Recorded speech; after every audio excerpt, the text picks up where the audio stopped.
Welcome everyone, I'm Kim Kaziaka. And I'm Charity Heimerman. If you've ever listened to Bible scholars, or maybe you are a Bible scholar yourself, you've probably wondered, who are the two witnesses? The two witnesses found in Revelation 11 have long intrigued readers for centuries. Traditional scholars usually identify the witnesses as Elijah, Moses, Enoch, or Joshua ben Nun. Even modern scholars believed that the two witnesses were Herbert and Ted Armstrong. But all of these scholars have yet to find the true facts concerning the two witnesses, even to this day. However, we have the amazing truth about the two witnesses. We found them. How do you know who the two witnesses are? By the prophecies they have fulfilled that are written about them.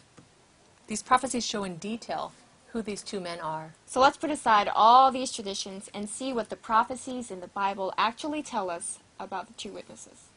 So here are the aching questions we've heard so many times over. Who are these two men? What is their prophetic office?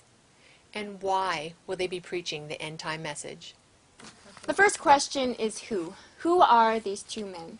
Did you know that the names of the two witnesses are actually given in your Bible?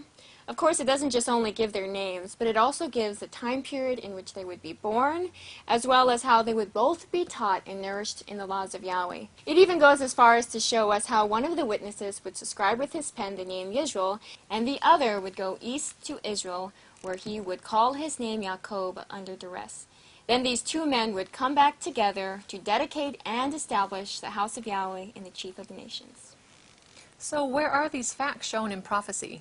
Well, Isaiah 44 and Isaiah 45, in these two chapters, Yahweh actually speaks of the two men that he chose to be his two witnesses. And he even tells us their names, Israel and Jacob. Even the prophet Daniel in Daniel 12:6-7 spoke of one of these men, the last day's witness, clothed in linen, and how he would be teaching in a time period of great trouble or tribulation. Our second question is what? What is their prophetic office?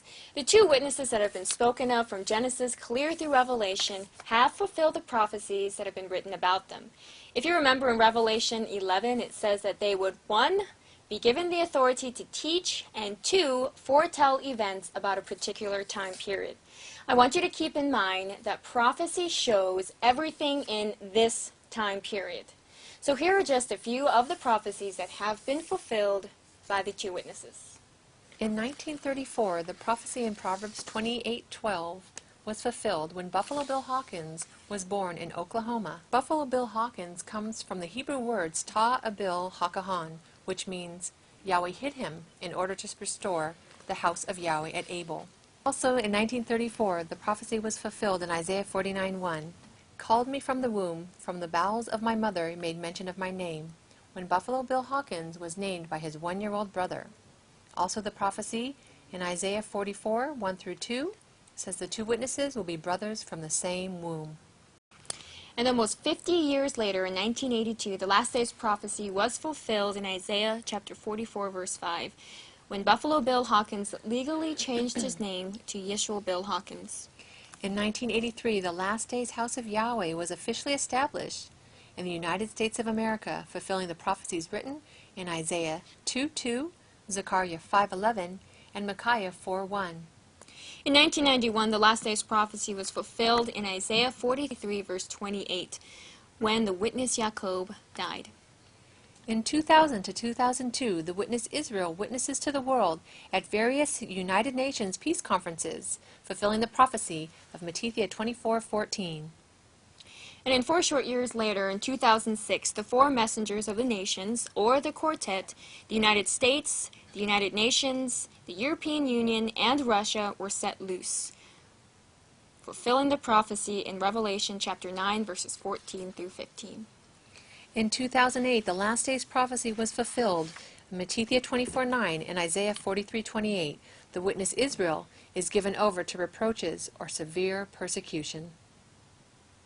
If you remember at the top of our segment, we mentioned the question, why? Why would these two men be preaching the end-time message? As we explained earlier, the witness Jacob died, according to prophecy, in the early 90s, completing his work.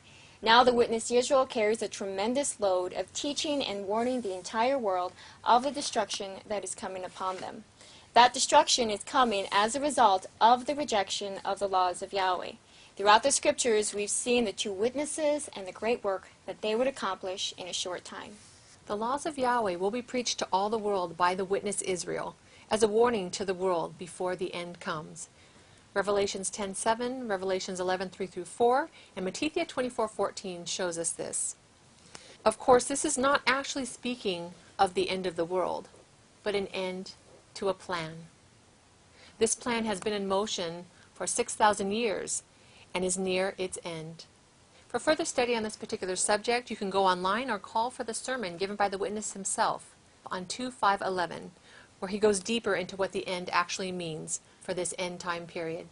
Of course, Kim, we couldn't go into the thousands of prophecies concerning the two witnesses tonight, but thankfully we were able to go over just a few of them to help our viewers to understand who these two men really are. Because there's so many prophecies that are actually written about these two witnesses.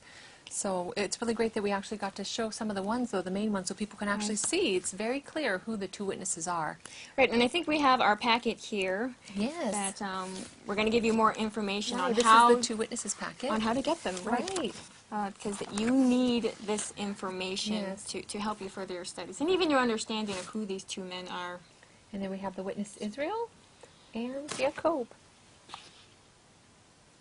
So as we said earlier, we're going to give you all the information that you need in order to fully understand these prophecies. Because of course everything that we said tonight is just the tip of the iceberg on the prophecies of these two men, which is just amazing. Right, and we have a feast coming up. We do. Yes. It's feast coming up in about a couple of weeks now. Yes, in April. And we have a special invitation for you. You can actually come and meet the last day's witness, Israel Hawkins, at the upcoming Feast of Unleavened Bread.